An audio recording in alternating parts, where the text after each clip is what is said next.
Welcome to Films and Stuff with your hosts, Pete Mitchell and Ethan Hunt. Hi, everybody. Welcome back to the Films and Stuff podcast. I'm Ethan. I'm joined by Pete. I call Pete the MVP, and he is going to show why today, because we've got a huge episode in store. Let's just hope that this episode is not as long as the movie we're talking about. I kind of knew you were going to come in with a joke like that. I tried to set it up. So we are obviously talking about Christopher Nolan's The Odyssey. Funny that Christopher Nolan as a director has gotten so much notoriety, right? Like, he's in his own class right now, director-wise. 100%. I would say he is certainly even top 3 directors out there right now. I mean, apart from Michael Bay and Spielberg, who is another director that you're like, oh, that guy? It's not just that. It's that he's got...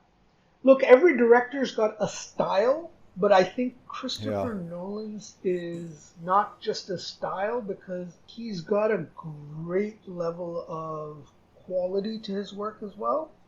And I think a lot of it is also because he does a lot of the writing and inputs to the writing as well. Michael Bay, you can tell when it's a Michael Bay movie if you don't know, right? Like, every Michael Bay movie has exactly the same hallmark. Yeah. Women in bikinis, sexy cars, explosions, men walking away from explosions. American flags. You know, exactly. Yeah. Some involvement with the military. Like, it's very, very clear that this is a Michael Bay movie. If you didn't know you were watching it, you would be like, yeah, this is a Michael Bay movie. Did Michael Bay do The Rock? He did do The Rock. That green smoke. Yeah. I have to say, to this day, I think is one of the most powerful images I've ever seen. Like, one of the most dramatic images. Man, that was a powerful image. Yeah. All right, we're back to Christopher Nolan and The Odyssey. Let's start from the beginning. As soon as this movie was announced, it was like the hot topic for this summer and for Hollywood in general. Exactly. I mean, the anticipation was like through the roof.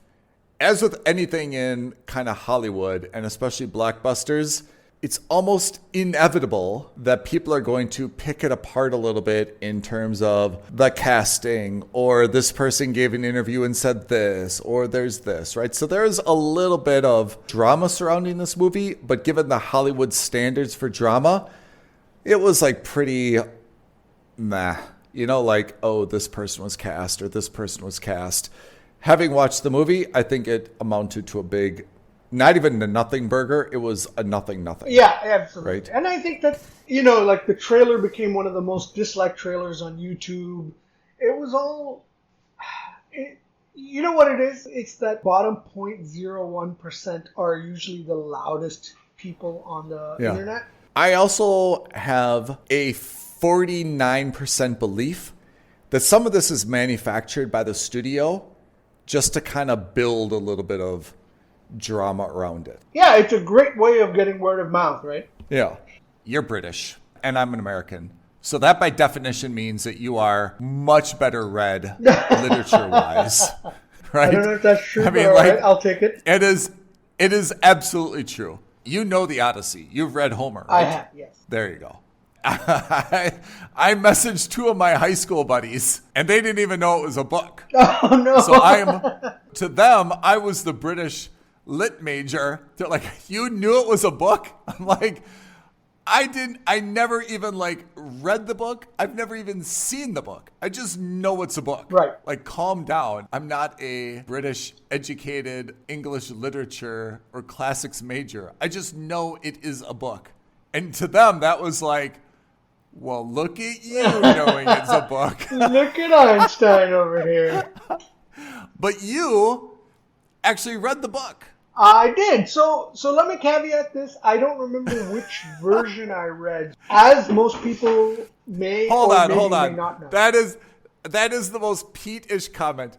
I can't remember if I read it in the original Greek or if I read the... No, I say that because now Homer was the poet, and this was all a tale, right? And a tale that people told over fires and in person. It was never really a written down piece of work. So there are lots of different, not just interpretations, but also different translations. So I can't tell you which translation or interpretation I read, because I read the Iliad in high school, the Odyssey in high school, read the most often together. I'm going to ask an American question. Sure. How many pages are these books? like 500 pages? Yeah, maybe 400, 500 pages, something like that. So anyway, listeners, this puts in context a little bit. First of all, it says a lot about, Pete and I, but it puts in context how we approached this movie. That I knew it was based on an epic book, a book I've never read or seen, but I knew it was based on a book only by virtue of the fact that Christopher Nolan was attached to it. Did I have any anticipation? If it just would have been anonymous director, Homer's The Odyssey, I would have been like, nah, okay. Like, I've heard that's an important book, but it doesn't mean anything to me. It's because Nolan was doing it that I actually wanted to see it for a movie, sure. for a cinematic work sure. of art, yeah.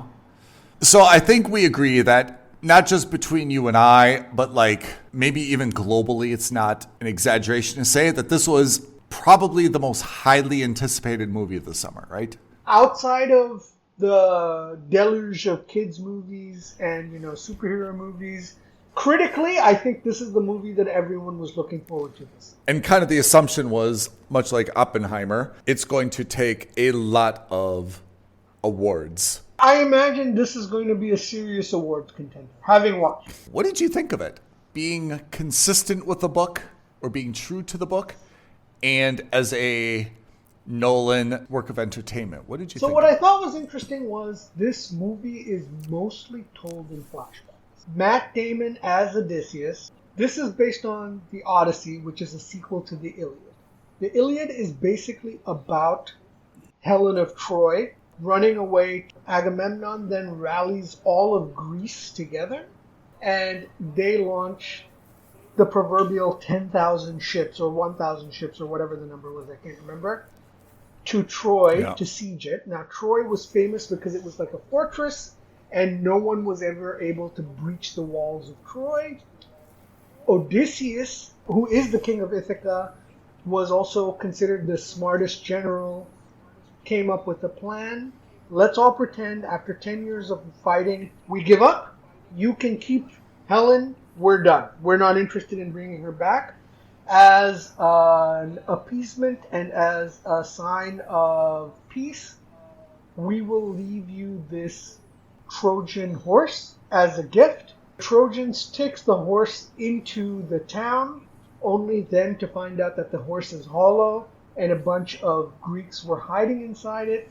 They come out, slaughter everyone, open the impenetrable walls of Troy, and the Greek army is waiting outside, and they go in and storm the place. That's the Iliad. The Odyssey is specifically Odysseus' story, and it's about his journey home.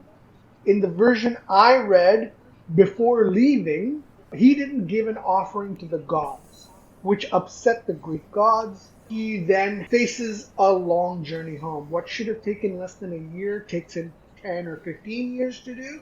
And every step of the way involves his men dying, his ship going through hell. Like, it's just a long, arduous journey. And the book is basically all the different stories of the stops in between.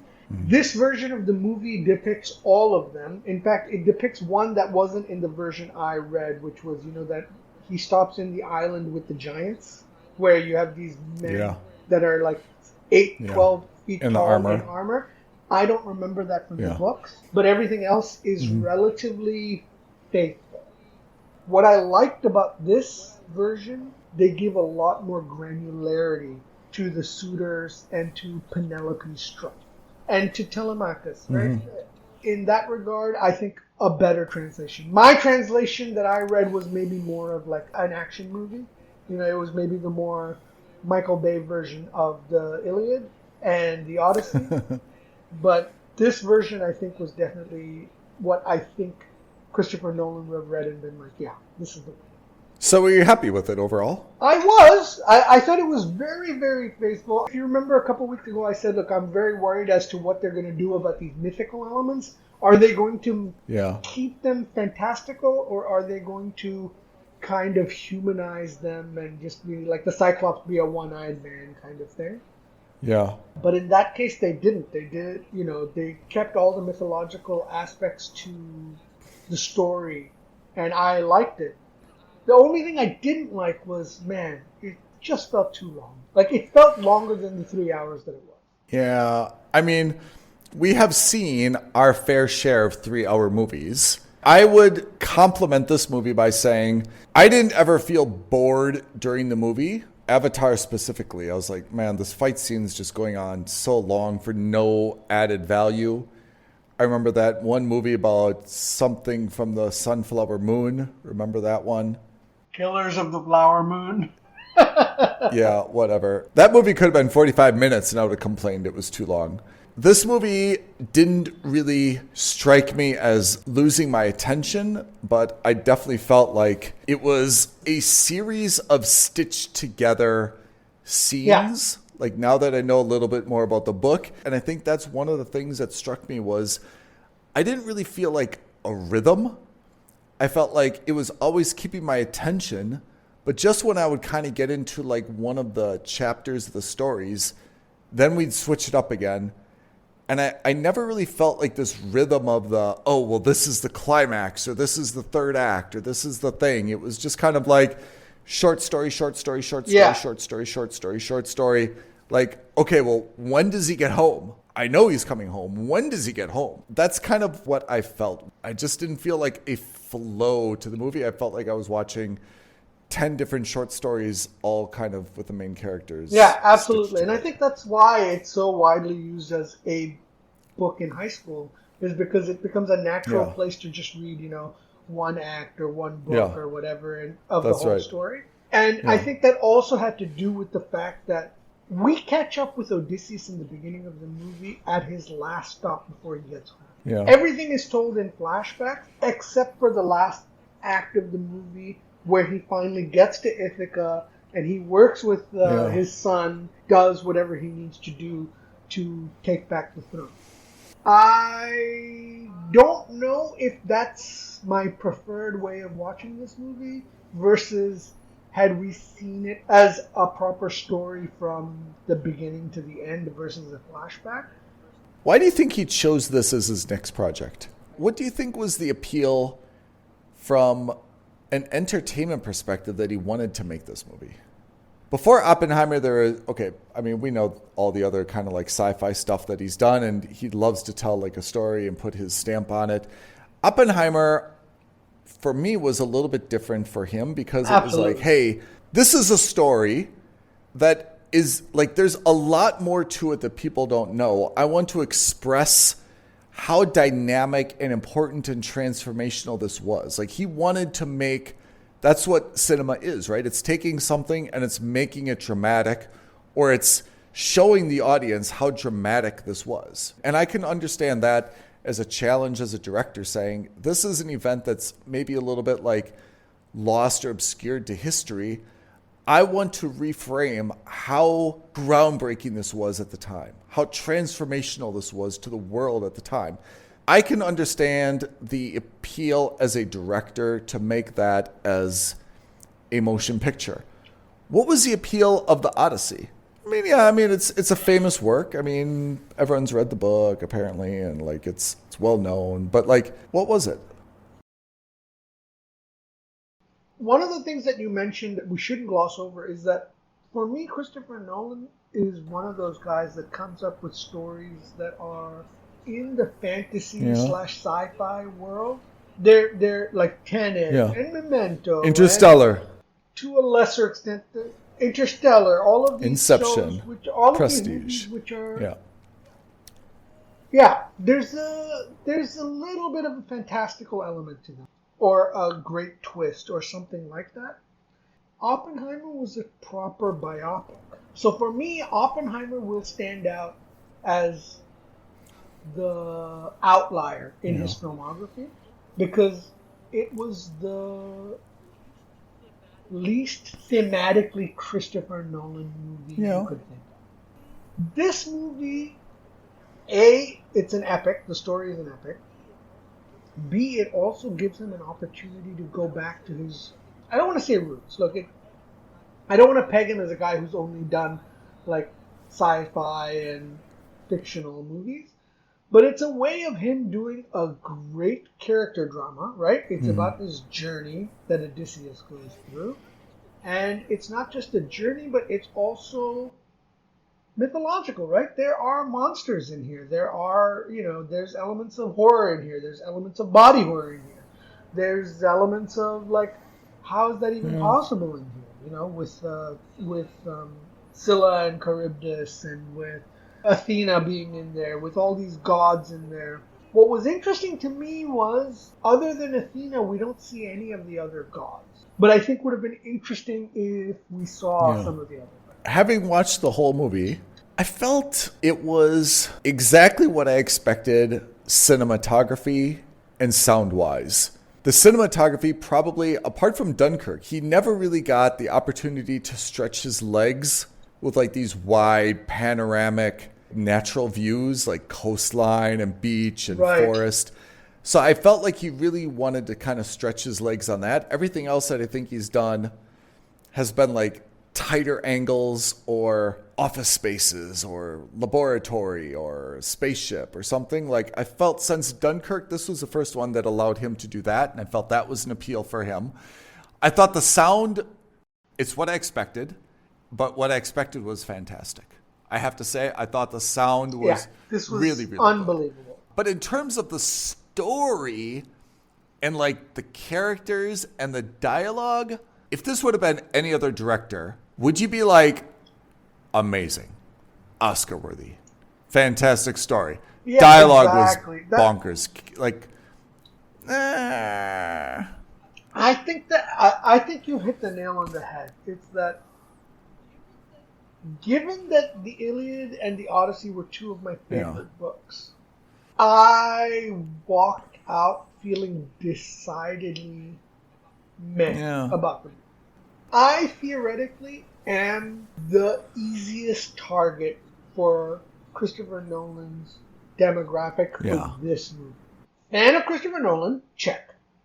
Fan of the Odyssey? Check. Fan of the cast? Check. For him, this should have been, we don't need to worry about Pete. He's in the bag. He's going to love this movie. I could film a giant turd on screen for 3 hours, and as long as it's called The Odyssey and with this cast, he should still walk out of the cinema on cloud nine, loving it. Let's give some perspective. I went yesterday. I saw this in the middle of the day. It was a Friday afternoon. I went actually with my mom. Oh, nice. We saw it in an Insignia signature screen, so it was fabulously comfortable. Recliners, the perfect viewing experience. The soundscape was ridiculous. It sounded unbelievable. In fact, I would go so far to say it was so loud that the dialogue was a little bit low for me. The visual effects were fantastic. But we both walked out of that cinema, and both of us were just like, it was good, but would I watch it again? Probably not. And here's the true test. I walked out of the Oppenheimer film 2 years ago, and I watched it 2 more times in the cinema. Really? Yeah. I am not so sure I want to go watch the Odyssey in this big screen again. Yeah, I think we set the bar high, but I agree with you. Like, it will do very well on streaming, but I don't think it's a classic like Interstellar, like Inception, even Memento, that like, oh man, I'll watch that. You haven't seen that? I'll watch that again. That's a fantastic movie. I've seen Inception 5 times. I've seen Tenet, 4 times maybe. I will watch Tenet now if someone's like, hey, I've never seen it. You're like, you've never seen it? Get the whiteboard. Like, I'm in. Let's do it. Yeah. I felt like he was remaking the book, but like the dialogue wasn't anything, no like character really like did anything for me, and I just felt like There was action at the end. There was a good bit of fighting, but it didn't capture me. The story didn't capture me. Who am I supposed to feel? What am I supposed to... When you read the book, what did you feel? Are you supposed to be cheering for someone? Are you supposed to be cheering against someone? Where's the emotional peak of this book? The emotional peak of the book is him finally landing on the shores of Ithaca. Yeah. And really, in terms of the book, it's finally him restringing the bow and winning that battle. That was a cool scene. By the way, the sound of the plucking was very cool. Yeah. Fantastic. Definitely not in the books, but, and how could it be? But like, I really like that twist that Odysseus was, or not twist, but that aspect where Odysseus is like, look, everything is about being an honorable person, even when hunting. Yeah. We didn't even talk about John... Bernthal? No. Leguizamo? Yeah, Leguizamo. Eumaeus. Yeah, Eumaeus. I mean, the blonde, the eyes, the... Yeah. Very transformational for him, huh? Yeah, absolutely. This is not something that I would have expected. He was fantastic in it. I was very pleased with it. Can I just say, speaking of actors, so the cast was very good. And again, I will go so far as to say that the controversy around the casting... Elliot Page and Lupita Nyong'o were in the movie for like 5 minutes each, at most. Actually, I thought both of them were cast fine. Exactly. So I don't think that it was anything crazy for it. Again, you're right. The backlash was way more than it deserved to be. Yeah.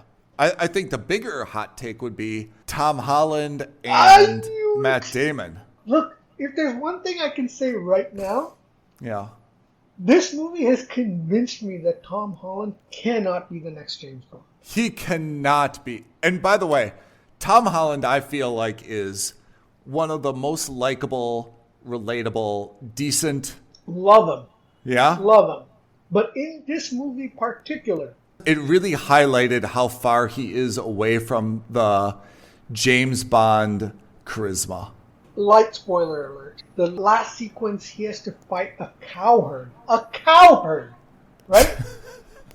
And he can't even defeat the cowherd efficiently. He's getting thrown around, and he's getting his ass handed to him by a cowherd. We saw him do the training with Mentor in the beginning. Like, he didn't use any of it. It was just so awful. But I have to say... Although it made Tom Holland look very weak and small, I guess that's the right casting for that character because it kind of demonstrated that he's not the guy who could have like just kicked all the suitors out, that he was like... I agree.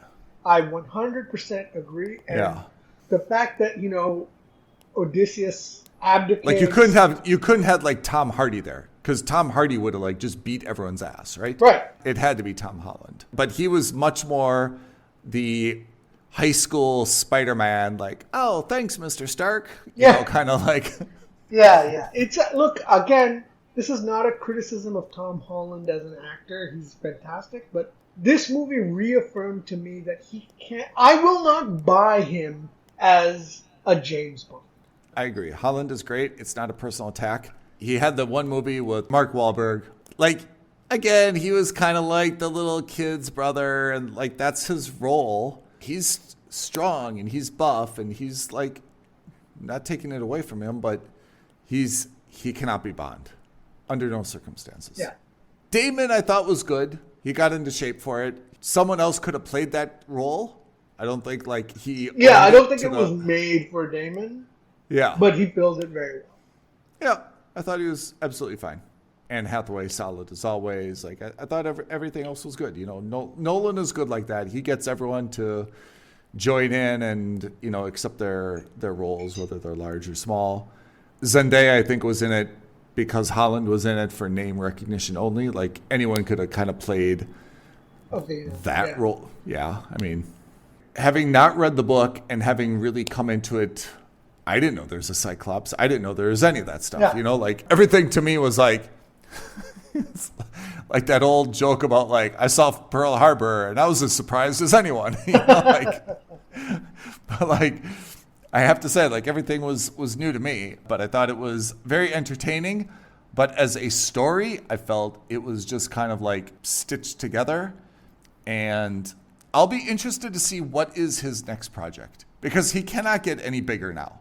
Not in terms of he can't get bigger by reputation. He can't get bigger in terms of the projects that he takes on. He almost has to go backwards now and take on something small, like a small little rom-com or this small time, like Guy Ritchie, right? Guy Ritchie's movies are always small. It's about like this little neighborhood gang. Yeah. I feel like that's where Christopher Nolan needs to go, is he needs to kind of back it up now and be like, okay, now I'm going to do something really small. I've done all the different galaxies. I've done time and space. I've done like a Greek epic. Kind of like Memento, right? Like go back a little bit and scale it in terms of scale to be like, okay, we don't need to be an epic in space. We don't need to be a mythological epic. Yeah. Make it more of like a much more local kind of movie, but just make it really, really well. I think that's what he should, like Once Upon a Time in Hollywood. Like a movie like that would be like a great choice for him. Yeah. Something like that, right? I think it's going to do gangbusters at the box office, though, right? Oh, I expect it to do. I would say it's close to 60% because it's Christopher Nolan and 40% because the movie itself is quite good. Yeah.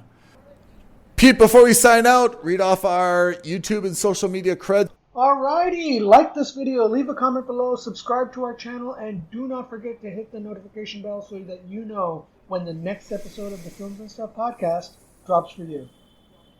Thank you, Pete. Appreciate that. Listeners, appreciate you tuning in. Please, let's hear your thoughts about Odyssey, and let's hear your thoughts about the next James Bond. Looking forward to that as well. Until next week, next episode, Films and Stuff podcast, we sign off for now. Thank you, Pete. Thank you, listeners. Thank you, Ethan. Thanks, everyone. Bye now. Thank you for listening to another episode of Films and Stuff. If you haven't already, please subscribe and review on Apple Podcasts, Spotify, or wherever podcasts are downloaded. Films and Stuff. There is no substitute.